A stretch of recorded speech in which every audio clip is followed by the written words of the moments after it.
Professor Polonsky, quali sono i suoi principali temi di interesse? No, la storia della Polonia, dell'Europa dell'Est e della storia degli Ebrei nell'Europa dell'Est.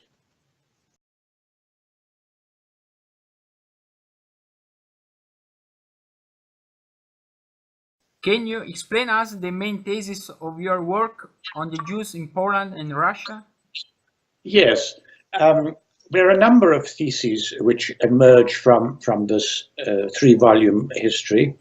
The first is that although in the 19th century it was generally felt that it was in Germany and in the German-speaking lands that the most important developments in the history of Jews took place. It was there that the Haskalah took place, the Jewish integration developed, and that Eastern Europe was a center of religious superstition and indeed backwardness. Today we realize that the autonomous institutions which developed in Eastern Europe preserved Jewish traditions there, that Poland, Lithuania was one of the main centers of Jewish life, that it was in the 16th and 17th centuries a major center of Jewish religious life, that it was there that major movements which transformed Jewish religious life emerged in the 18th century. Firstly,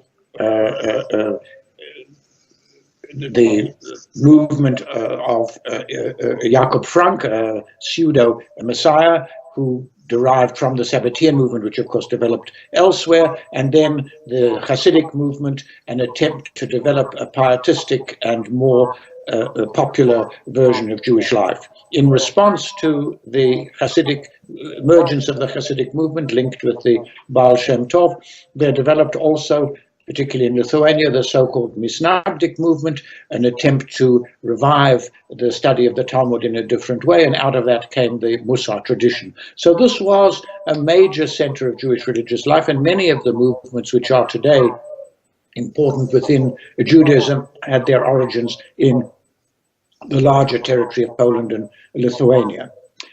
Secondly, it was here that many of the movements which transformed Jewish life at the second half of the 19th century also emerged. For a number of reasons, the policy of integration, the attempt to transform the Jews from a religious and cultural community transcending national boundaries and linked by a common faith into citizens of their respective countries, Italians of the Jewish faith, Frenchmen and women of the Jewish faith, Germans of the Jewish faith, did not, for the most part, succeed in the territories of former Poland, Lithuania, which in the 19th century were partitioned between the Russian, Prussian, and Austrian empires. So a minority of Jews in this area transformed themselves in this way. In Prussian Poland, probably the majority became Poles, became Germans of the Jewish faith, putting them at odds with the majority of the population in Prussian Poland. But in the Russian Poland and in Austrian Poland, the transformation of Jews in this direction only involved a minority. And when, from the 1880s, the Russian government abandoned its policy of attempting to transform the Jews into useful subjects, there were no citizens in the Tsarist empire until at least until the collapse of Tsarism and the February Revolution of 1917, integration became discredited within the Jewish elite and new political movements began to develop. Basically, these took two directions. The one was to say the Jews are not a religious minority whose situation will be satisfied if they are given full equal rights in a civil society, but a national group, like the other national groups or national movements, peoples who were emerging in the late 19th century, the Ukrainians, the Belarusians, the Lithuanians, and in many ways the modern Polish nation. And that as a nation, the Jews should either have non-territorial autonomy, this was the view of people like the historian Shimon Dubnov, or they should have a state of their own, preferably in the historic heartland of the Jewish people in the Middle East. The second set of movements which began to develop were the various types of socialism, revolutionary, parliamentary, Jewish. All of the socialists shared one view on the Jewish question. That is to say, they believed integration had not succeeded because of the capitalist system. It was capitalism which encouraged anti-Semitism in order to divide the workers. Once capitalism had been transformed or abolished, the barriers to Jewish integration would disappear and the Jews would become full citizens of a socialist utopia. And these movements emerged firstly in the Russian part of in the Russian partition of Poland, Lithuania, and spread from there to the whole of the Jewish world. And this is why between 1918 and 1939, the Jewish world was so divided. The Jewish street was very divided. So all of these movements have much of their origin in Poland, Lithuania. This is not to say that other areas of the Jewish world, Germany, Italy, the Arab countries, did not play a role. I don't want to say that Poland, Lithuania is the only place where Jewish life developed, but not only were the Jews here very important in the development of modern Jewish ideologies, but they were also the largest part of the Jewish people. By, I think we can say, with the emigration of Jews from Eastern Europe to the rest of the world, Jews from Poland, Lithuania, probably today make up, or probably in 1939, made up more than half, and today probably even more than half, of the Jewish people in the world as a whole. I'd also add to this that it was in this area that modern Hebrew and modern Yiddish literature really developed, and that the great writers in both Hebrew and Yiddish, Bialik, Shalom Aleichem, Yitzhak Leibush, Peretz, emerged, and in most cases, Bialik moved to Palestine in the 1920s, produced their most important work.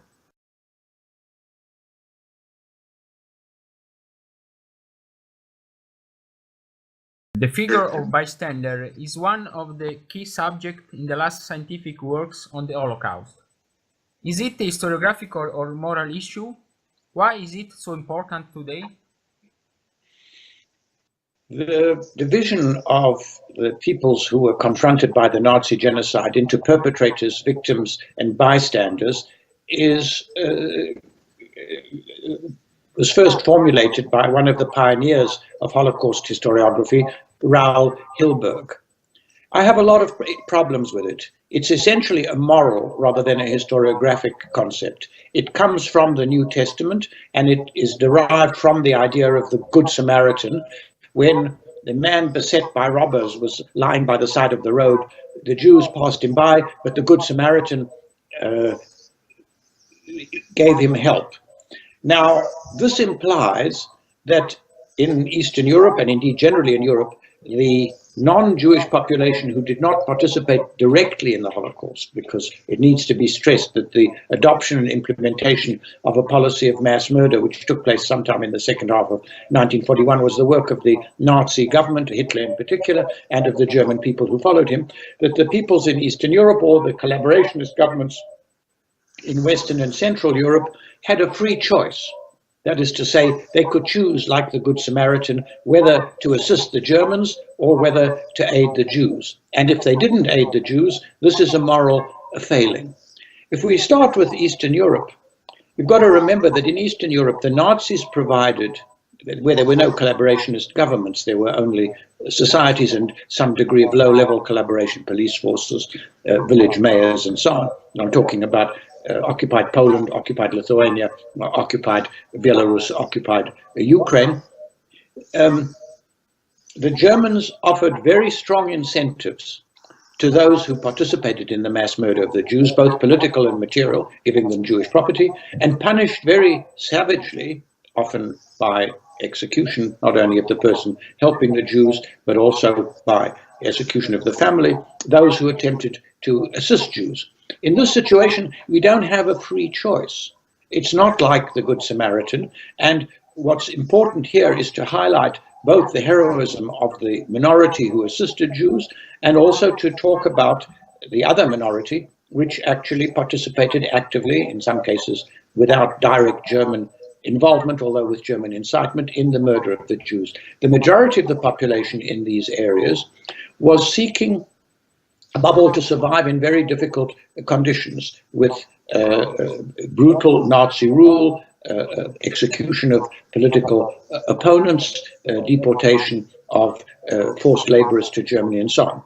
If we move on from, and that's the first, the first stage of the Holocaust is when the Germans occupied the Soviet Union and began to kill people in using mobile killing squads, in some cases with local assistance. Second stage is when in this area they began to use industrialized methods of mass murder, the death camps, of which the most important were Treblinka, Belzec, Sobibor, Majdanek, and Auschwitz. In the third stage, that is, after they had killed most of the Jews under their direct occupation, the Nazis needed to persuade or coerce the other governments in the Nazi New Europe to deport their Jews and participate, which effectively involved their murder. And this is when, I don't know whether bystander is the right term here, these governments all had reasons for working with the Nazis, but they all had a degree of independence and a degree of control over what they were doing. But in all of them, from Romania to Hungary to Bulgaria to Denmark to France to the Netherlands to Belgium to Italy, there was a degree of choice, and it's here, I don't know that the term bystander applies here, the term here is collaboration. Which governments were willing to collaborate with the Nazi deportation of the Jews, and why did they then abandon this? Just to give two examples, or three examples, which are well known. The Romanian government was actively involved in the persecution of Jews. The murder of maybe 200,000 Romanian Jews was carried out by the Romanian government. But at some time in 1943, General Antonescu, the leader of the Romanian government, decided that the Allies were going to win the war. The Germans were going to lose the war. And he therefore refused to deport any more Jews. In the case of Hungary, Hungary was occupied by the Nazis in March 1944, and the Hungarian government and administration actively assisted the Nazis in deporting nearly 500,000 Jews within the territories of Greater Hungary.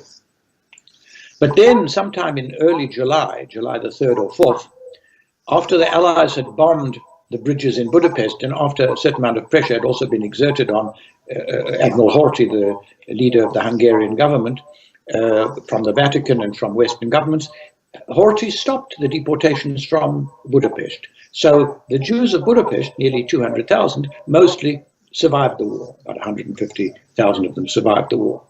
Two other cases.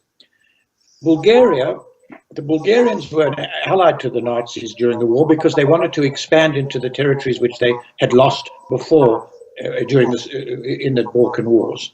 So when they expanded into Thrace, they deported something like 12,000 Jews from the occupied areas to Auschwitz, where they died. But then, when the Germans asked them to deport Jews from the rest of Bulgaria, they refused. They refused partly because of pro-Russian sentiment, partly because they could see the Germans were losing the war, but partly because within the Bulgarian political elite and also within the Bulgarian Orthodox Church, there was strong opposition to this, so that within Bulgaria itself, 49,000 Jews survived. A better known case is, of course, the case of Denmark. Denmark was occupied by the Nazis in 1940, and it was an easy occupation because the Nazis needed Danish food to carry on. The Danes were providing a very large part of German food. By 1943, the relations between the occupation forces in Denmark and the Danish people had deteriorated. Resistance was beginning to develop, and the Danes could also see that the Germans were going to lose the war. Under these circumstances, resistance grew, and the German government introduced the death penalty, as a result of which the Danish government resigned. So there was no actual Danish government. The Germans then attempted to round up and deport the approximately 8,000 Jews in Denmark. There had been no anti-Jewish policies before because one of the principles which the Danish government had laid down for collaboration or for work within the Nazi New Europe was that there would be no anti-Jewish legislation. And so the majority of these Jews were then helped by the Danish resistance to escape from Denmark to neutral Sweden. About 500-600 were actually rounded up and sent to Theresienstadt. There's a rather sad footnote to this. Those people who were deported to Theresienstadt, the Danish government insisted on visiting them and making sure their conditions were reasonable. In order to make sure that everything looked good when the Danish delegation came to Theresienstadt, the Nazis cleaned up Theresienstadt, which meant they deported maybe 20,000 people to Auschwitz, where they died, a larger number than the Danish Jews who were survived. The connection between these two is it's indirect, but it shows that the Danish rescue, which is unquestionably very heroic, within the larger context of the very large numbers of Jews who were murdered by the Nazis, is a footnote, although it's an important footnote. So, and I think in all of these cases, Italy is the same. The Italian government introduced anti-Jewish legislation, but until the fall of Mussolini wasn't that eager to deport people, but after the establishment of the Republic of Salò, actively collaborated with the deportation of Jews. And as you know, this meant that majority of Italian Jews were not deported, but the problem is the rounding up of those who were, the 10,000 who were deported, and this is now very much a live issue in Italy itself.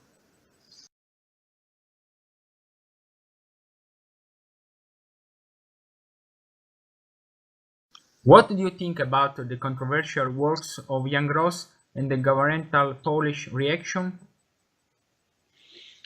Well, Gross's most important contribution was, of course, the book Neighbors, which showed, on the basis of two trials which took place in 1949 and 1953, and also on the basis of the memoirs of which were deposited in the Jewish Historical Institute in Warsaw of one of the survivors, a man called Shmuel Wasserstein, that in the small town of Jedwabne, the local population, incited by the Germans, but without actual German participation, murdered the large majority of their Jewish population. This, I think, this was then the subject of an much detailed research and a 2-volume study by the Institute for National Memory in Poland, which showed basically that Gross's conclusions were correct. Gross gave a number of 1,500. It was the same, was 1,600. It was the number which was put on the monument, which said these people were killed by the SS. The numbers are probably less, 600, but of course in moral terms, the difference between 600 and 1,600 doesn't exist. But the report of the Institute of National Memory also showed that there were 50 other such incidents, the most important in the towns of Radziłów and Warsaw, and that in all maybe 5,000 Jews were killed in these semi-spontaneous acts of revenge for alleged Jewish collaboration with the Soviets during the Soviet occupation of this area between 1939 and 1941. This is a major contribution, and the book is a very important book. It has faults, as any major pioneering book. As I say, Gross exaggerated gave a number which we now no longer accept. He also stressed above all the deterioration of the situation of the relations between Jews and non-Jews in the area where the massacre took place in Jedwabne, rather than stressing the destructive impact of the Soviet occupation. I think people now, or myself, would stress the second along with the first. And he didn't do anything comparative. That is to say, he didn't compare this to what was happening in Lithuania at the same time, where there was an even larger scale Lithuanian collaboration, Belarus or Ukraine. So what the research which has gone on since then has been to expand the area which was investigated by Gross.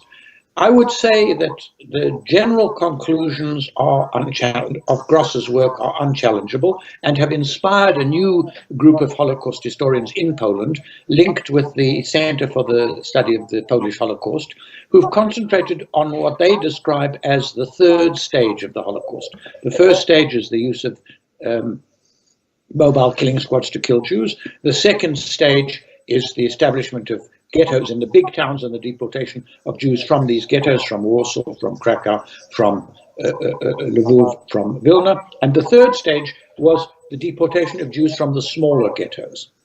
This is in these smaller ghettos, where possibly half Polish Jewry lived, the relations between Jews and their neighbors were more distant, and the policing of the ghettos was less effective. So a lot of people escaped from these ghettos. This has been discussed in the works of people like Barbara Engelking, Jan Grabowski, Alicja Skibinska. The numbers that escaped are disputed. Andrzej Zbikowski, another of the historians in this group, says around 300,000 Jews escaped in this way. Some more self-critical, some more apologetic historians, Grzegorz Behrendt, for instance, lower the figure to around 50,000. And this is something that needs to be investigated. Very few of these people survived. Most of them were hunted down by the German police, by the Polish police, in some cases also by the London-based Polish underground, and by their neighbors. There were cases where people hid Jews, but in many cases, people who hid Jews were denounced. Everybody now knows about the Ulma family in Markova, who hid a family of Jews, and this was discovered, and they were then executed. But there are two things, and they were unquestionably very admirable people, but heroes, no question, martyrs. But there are two other things you need to remember about this. How did the Germans discover that the Jews were being hidden by the Ulma family? They discovered because somebody denounced them to a Polish policeman, and they were discovered by a Polish policeman. Secondly, when the Ulma family were murdered, executed, killed, another 22 Jews in the area were killed by their rescuers, people who were hiding them, because they were frightened that the same would happen to them. So it's a very complicated story, but Gross has stimulated a great deal of research. Now, you ask also about the reaction of the present Polish government, which is a right-wing government which is pursuing a so-called policy of politica historyczna, historical policy, attempting to show that the Poles were only heroes and martyrs. I don't think that this policy is going to have much success. I think that the attempt to control what people write, there is a new law which says that people who claim that the Polish government or the Polish people as a whole were responsible for murder will be prosecuted. We haven't yet had a prosecution. The Center for the Study of the Holocaust is still continuing. I'm still, like everybody else, still publishing what I published before. Poles have had a lot of experience with censorship. They generally react negatively to censorship.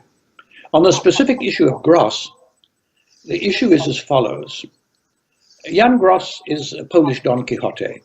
He's a very admirable individual. I've known him for many years. He's a good friend, and I like him and admire him. But he's a person with who is, and by the way, you know, the idea that Gross is a Jew is also one of these anti-Semitic canards. His father was a well-known assimilated Jewish lawyer. His mother was the daughter of a very well-known non-Jewish Polish civil rights lawyer, Wacław Szumański.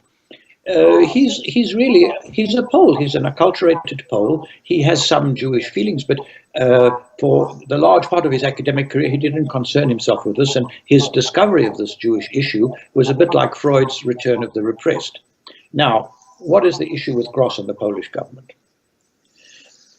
When the election, which led to during the election campaign, which led to the election of the right-wing government in Poland in October 2015 was going on, there was a lot of anti-immigrant rhetoric of a fairly distasteful type, and I don't have to tell you what this is like. We have it everywhere in Europe. And Gross, who lives in the United States, now I don't defend this rhetoric. It's absolutely indefensible, and but we in Europe have been exposed, London is a good example, to Islamic terrorism. And so we know that there's a problem. I don't say that the solution to stop all refugees is the correct one. It isn't. Nor do I say that one wants to say Islam is the problem. Islam is not the problem. The problem is a small group of extremists. But Gross, as I say, coming from America, where up to that time, he was shown afterwards, of course, Trump exploited successfully this issue. But in 2015, this was not a big issue here. The Americans, for various reasons, had been more successful in the integration of their Muslim immigrants. Gross said the policy of the Polish government in refusing to take any Syrian refugees is disgraceful, and it is the result of the persistence of those same attitudes which led the Poles, for the most part, to abandon their Jewish neighbors during the Second World War. And he used as an example the figures which I've given, the 300,000. He said, the Polish resistance, that's the London-based resistance, the Armia Krajowa, is a very fine body, but it probably killed more Jews than it killed Germans. Now, when we gave this interview in German, when it was translated into Polish, it was translated that the Home Army killed, that the Poles killed more Jews than the Germans did. This was a wrong mistranslation, and in my view, it was a deliberate mistranslation. What Gross said may or may not be true. It depends how many people were trying to find hiding and what happened to them. I think that it was a mistake to debate the issue of refugees using this example.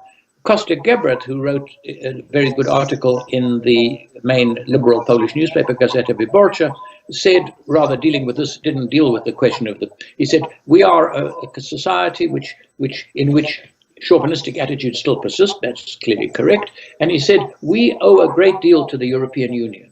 We have been assisted by the European Union. It has enabled us to come back into Europe. It has enabled us to strengthen our own democratic system. And we owe the European Union, in the worst refugee crisis since 1945, some assistance. Now, that would have been the right way. So that's what Gross is now being attacked for. But there is talk that he would be put on trial for this statement. He was interviewed. The prosecutor said there was no case to answer. The government said, we want to have a different prosecutor. My own feeling is this is not going to go anywhere, but I may be wrong. But that's the issue with Gross. I do not believe that the government's historical policy will succeed. On the other hand, we have to recognize that generally in Europe today, there is a populist reaction. I don't have to talk about Grillo and what's going on in Italy, although this is a slightly different situation. But everywhere, I mean, what about Brexit? What's happening in Poland is part of a general phenomenon. The worst case is, of course, Trump himself. And we have to have a strategy for dealing with this populism. And it may be that we have been insufficiently sensitive to not the refugee issue, but to the issue of national whatever honor, and that the debate confronted Poles in a way that a lot of people were very enthusiastic about this, but others weren't. But I believe that these things have a way of working themselves out, and I do believe there is, in relation to history, a reverse Gresham's law. Gresham's law says that if you have bad money, counterfeit money, it drives out good money. But I think in the case of history, good history drives out bad history. I don't want to be too optimistic. Optimism is a sign that the situation has been inadequately perceived, but that's my take on this situation.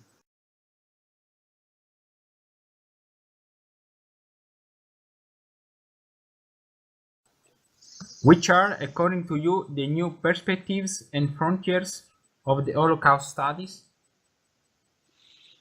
Well, I think that if we take these victims, bystanders, and perpetrators, look at each of them, I think that in the case of Germany, what's interesting, I'm now talking about scholarship, not acceptance, what's interesting there is that there's been much greater discussion of the reasons why ordinary Germans supported what was going on, the extent to which anti-Semitism pervaded German society, and also the nature of the resistance to Nazism and why it was not more successful.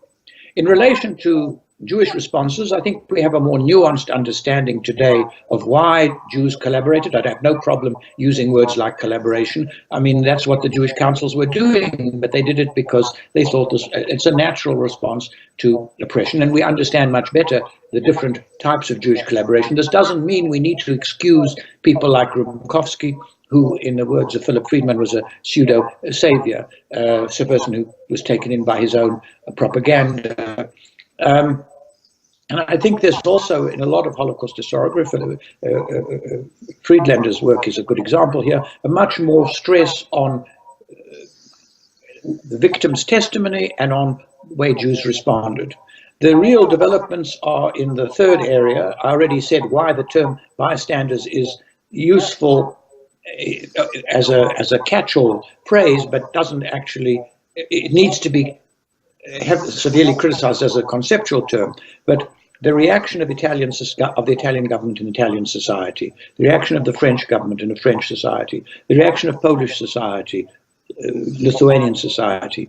These are the areas where the most interesting developments have taken place, and these are linked also with the development of civil society, because coming to terms with the dark aspects of the past are part of creating a civil society. And as I say, a lot of progress has been made. We are now in an era when in Hungary and in Poland, Lithuania maybe to a lesser extent, attempts are being made to push back the progress which has been made, to stress the relatively, to understress the involvement of these peoples in the mass murder of the Jews, to stress that they were also victims, to stress the heroic aspects of their behavior in the case of heroes. But I think that this is part of a historical process. It's being exploited politically, but we just have to go on acting as if the situation were normal and continue to do the sort of research which has borne such important fruit in the last few years.